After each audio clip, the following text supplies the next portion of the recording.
আজি ৰাজ্যিক কেবিনেটৰ গুৰুত্বপূৰ্ণ বৈঠক আৰু জনতা ভৱনত অনুষ্ঠিত হৈছে এই বিশেষ বৈঠক। আজিৰ কেবিনেটে গ্ৰহণ কৰিব কেইবাটাও গুৰুত্বপূৰ্ণ সিদ্ধান্ত, বিশেষকৈ মেট্ৰিক আৰু উচ্চতৰ মাধ্যমিক পৰীক্ষা সন্দৰ্ভত চূড়ান্ত ফৰ্মুলা নিৰ্ধাৰিত হোৱাৰ সম্ভাৱনা আছে আজিৰ এই বৈঠকত।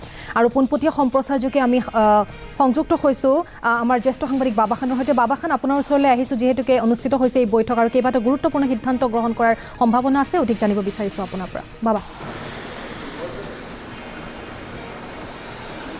হয়, ইতিমধ্যে আজিৰ যি কেবিনেট বৈঠক ইতিমধ্যে আৰম্ভ হৈছে আৰু এই বৈঠকত ইতিমধ্যে আমি যি জানিব পাৰিছোঁ এতিয়ালৈকে আচলতে কেবিনেটত কি সিদ্ধান্ত হয় কেবিনেটৰ প্ৰাক মুহূৰ্তত ক'বলৈ অকণমান জটিল, কিন্তু আমি এইটো কথা গম পাইছোঁ যে কেইবাটাও গুৰুত্বপূৰ্ণ সিদ্ধান্ত হ'ব আৰু তাৰ ভিতৰত এটা কথা ইতিমধ্যে আমি জানিব পাৰিছোঁ যে মেট্ৰিক আৰু হায়াৰ ছেকেণ্ডেৰী যি নম্বৰ মূল্যাংকন যিটো পদ্ধতি বা ফৰ্মুলা কেনেদৰে ইভালুৱেশ্যন কৰা হ'ব বা মূল্যাংকন কৰা হ'ব তাৰ ওপৰত আজি কেবিনেটে খোলসা কৰিব।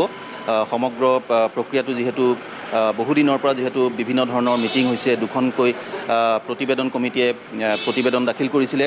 আমি জানিব পাৰিছোঁ যে আজি শিক্ষামন্ত্ৰী আজি কেবিনেটত চূড়ান্ত প্ৰতিবেদন দাখিল কৰিব আৰু দাখিল কৰাৰ পাছত সেই কেবিনেটে সিদ্ধান্ত ল'ব বা যিটো ফৰ্মুলা মেট্ৰিক আৰু হায়াৰ ছেকেণ্ডেৰী পৰীক্ষাৰ্থীসকলৰ যিটো নম্বৰ মূল্যাংকন পদ্ধতি সেয়া আজি চূড়ান্ত কৰিব বা সেয়া ৰাজহুৱা কৰিব।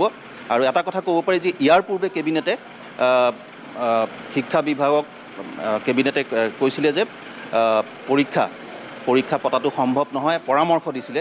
গতিকে যিহেতু পৰীক্ষা পতাটো ইতিমধ্যে বাতিল হৈছে, গতিকে তাৰ পিছতে আহিল কেনেদৰে মূল্যাংকন কৰা হ'ব বা কি ফৰ্মুলাত যিসকল শিক্ষাৰ্থী আছে তেওঁলোকক নম্বৰ প্ৰদান কৰা হ'ব বা মূল্যাংকন কৰা হ'ব, সেই প্ৰক্ৰিয়াটো থাকি গৈছিলে। তাৰপিছতে দেখা গৈছিলে যে দুখনকৈ কমিটি গঠন কৰি দিয়া হৈছিলে, HSLC আৰু হায়াৰ ছেকেণ্ডেৰীৰ কাৰণে বেলেগে আৰু সেই প্ৰতিবেদন ইতিমধ্যে তেওঁলোকে শিক্ষা বিভাগক দাখিল কৰিছিলে। আৰু আজি আমি জানিব পাৰিছোঁ যে এই কেবিনেটতে শিক্ষামন্ত্ৰী ৰণোজ পেগুৱে তেওঁৰ যি চূড়ান্ত প্ৰতিবেদন সেয়া কেবিনেটত দাখিল কৰিব আৰু কেবিনেটত দাখিল কৰাৰ পিছত এই যি বহুদিনৰ পৰা যিটো জল্পনা কল্পনা চলি আছে যে শিক্ষাৰ্থীসকলৰ কিদৰে মূল্যাংকন কৰা হ'ব, সেই কথাটো মূল্যাংকনৰ ফৰ্মুলাটো আজি পৰিষ্কাৰ হৈ যাব। বিশেষতঃ এইটোৰ বাহিৰেও আৰু অন্যান্য গুৰুত্বপূৰ্ণ কেইবাটাও সিদ্ধান্ত কেবিনেটত হ'ব। সেয়া কেবিনেট বৈঠক অন্ত পৰাৰ পিছত যেতিয়া সংবাদ মাধ্যমৰ লগত যেতিয়া কথা পাতিব, ব্ৰিফিং কৰিব তেতিয়া সকলো তথ্য বিতংকৈ গম পোৱা যাব। কিন্তু উল্লেখযোগ্য কথাটো হ'ল যে আজি মেট্ৰিক আৰু হায়াৰ ছেকেণ্ডেৰীৰ যি নম্বৰ মূল্যাংকন পদ্ধতি বা যিটো ফৰ্মুলা সেয়া আজি ৰাজহুৱা কৰা হ'ব বা কেবিনেটত সিদ্ধান্ত হ'ব আৰু সেয়া সংবাদ মাধ্যমৰ জৰিয়তে জনোৱা হ'ব। খান, এইখিনি তথ্যৰ বাবে আপোনাক ধন্যবাদ জ্ঞাপন কৰিছোঁ। পৰৱৰ্তী সময়ত পুনৰ আপোনাৰ সৈতে সংযুক্ত হ'ম।